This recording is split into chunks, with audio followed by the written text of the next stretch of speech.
어려운 법을 알기 쉽게 맞춰드립니다. 맞춤형 법률 맛집 맞춤법 TV 안녕하세요. 반갑습니다. 안녕하세요. 예, 새해 복 많이 받으시고요. 새해 복 많이 받으세요. 이 영상이 한 2월쯤 올라갈 것 같긴 한데 일단 그쵸? 새해 복 많이 받으시고 네, 그때도 새해입니다. 여러분들. 예. 오늘은 퇴직금 또는 퇴직연금 제도에 대해서 다뤄보겠습니다. 네. 혹시 아나운서님 IRP 계좌 가지고 계세요? 저는 없어요. 지금 만들 수 있어요. 네. 웬만하면 근로소득 있는 사람들은 다 IRP 계좌 만들 수 있다고 보시면 됩니다. 제가 이 말씀드리는 네. 이유는 원래 퇴직금 받으려면은 뭐 조건들이 있잖아요. 1년 이상 근속해야 되고 그쵸. 뭐 주 몇 주 시간 몇 이상 시간. 일해야 되고 네. 그러니까 그 조건이 안 되는 분들도 이 IRP 계좌를 만들 수가 있기 때문에 그래서 이 말씀을 먼저 드리고요.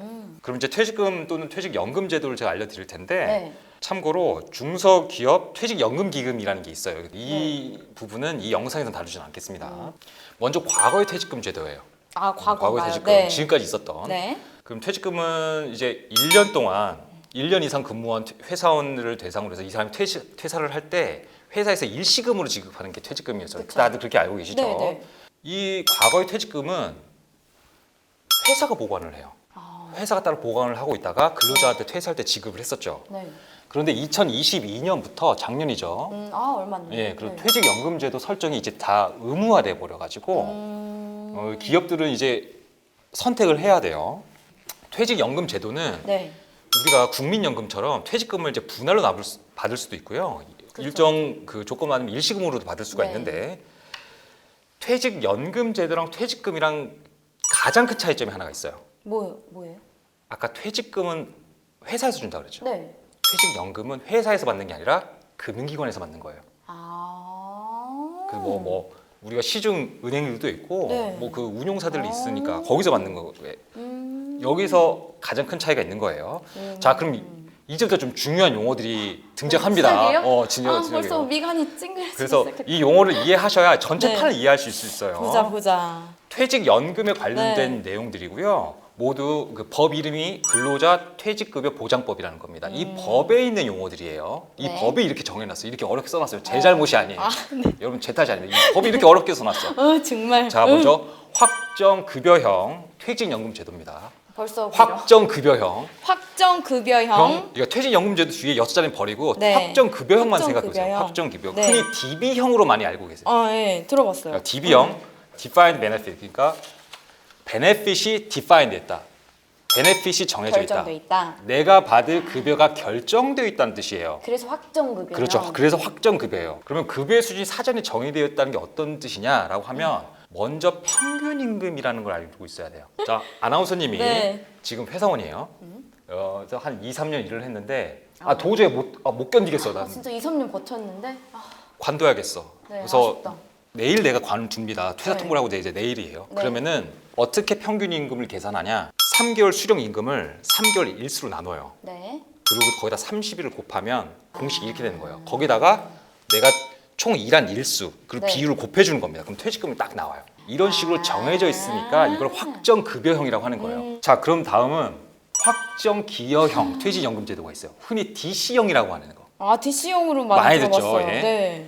Defined Contribution. 그러니까 Contribution Defined. 네. 적립하는 액수가 정해져 있다는 거예요. 회사 입장에서.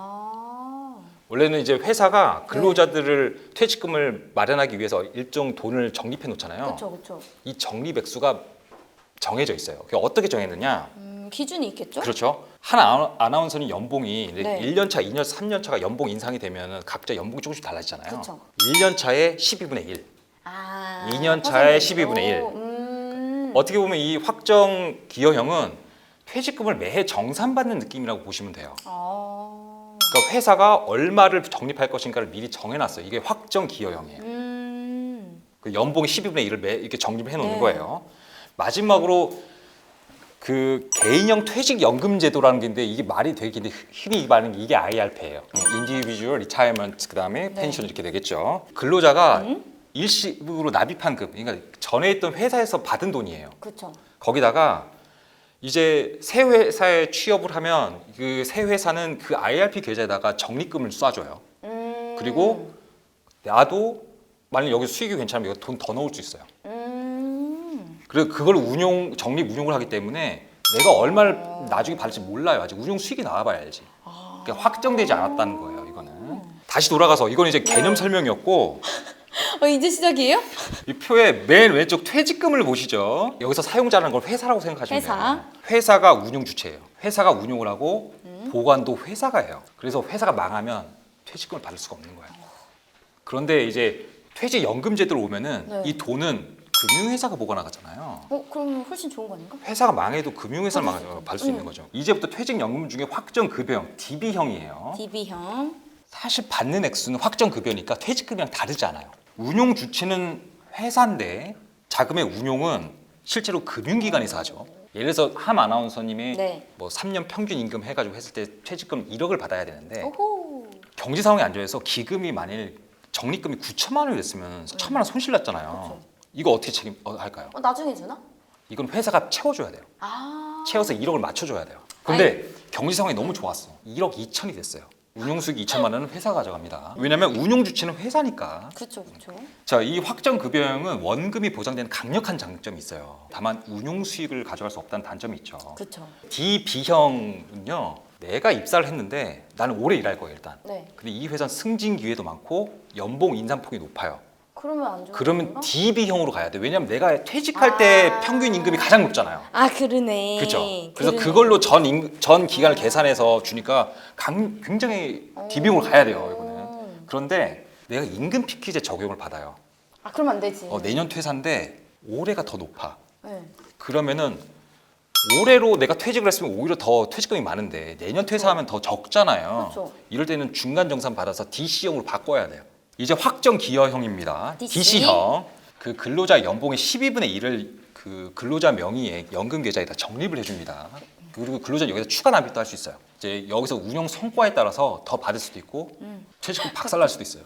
연금 계좌를 관리하는 회사가 운용 수익이라든지 자산을 어떻게 포트폴리오 구성하는지를 잘 보셔야 돼요. 아까 DB형에서 네. DC로 전환을 가능하다고 말씀드렸어요. 맞아요. DB에서 DC로는 전환이 가능한데 DC에서 그 역으로는 안 된다는 거. 자, 지금 참고로 보여드릴 사진은 네. 금융감독원에서 DB랑 DC형 요거에 대한 설명한 사진이에요. 내가 지금 이거 내 퇴직금 얼마 되지 않는 거 운용하는 것보다는 앞으로 연봉이 더 커질 것 같다. 그럼 DB형으로 가는 거예요. 그래도 내가 이거 좀 잘 굴릴 수 있을 것 같다. 그럼 DC형으로 가는 겁니다. 그래서 아까 임금 피키제도 여기서 나온 거예요. 딱 꺾였을 때 정년 연장된 내가 퇴직한 날로 계산하면 내 퇴직금 엄청 손해 보니까 그 정간에 피크 찍었을 때 정산하시라는 얘기예요. 자, 마지막으로 이제 IRP죠. 2022년 4월 14일부터 회사는 퇴직금을 무조건 IRP 계좌에 넣어줘야 돼요. 이직을 하면서 이미 퇴직금을 수령하는 분들이나 네. 그리고 이미 퇴직연금이 가입되어 있지만은 내가 더 돈을 넣고 싶다 이런 분들도 더 추가 분할 네. 가능하고 또 자영업자들 이런 네. 분들도 IRP 계좌 운용하실 수 있습니다. IRP가 그 세금 면에서 혜택을 많이 준다고 해요. 수익률도 중요하지만 내가 세금 떼서 네트로 얼마 손에 쥐느냐 그것도 중요하잖아요. 그쵸. 그러니까 금융회사마다 그 누적 수익률 이런 거 잘 보셔야 됩니다. 그래서 재테크하셔야 된다는 거예요. 네, 이렇게 해서 오늘은 퇴직금과 퇴직연금 제도에 대해서 좀 알아봤는데 너무 복잡해요. 그래서 혹시나 저희 영상 보시고 궁금한 게 있으시다면 댓글 달지 마시고 그냥 회계사한테 물어보세요. 네, 세무사. 전문가를 찾아가시길 바랍니다. 나도 잘 모르겠어. 오늘도 저희 영상 보시고 좋으셨다면 구독 좋아요, 알림 설정까지 많이 부탁드릴게요. 안녕! 감사합니다.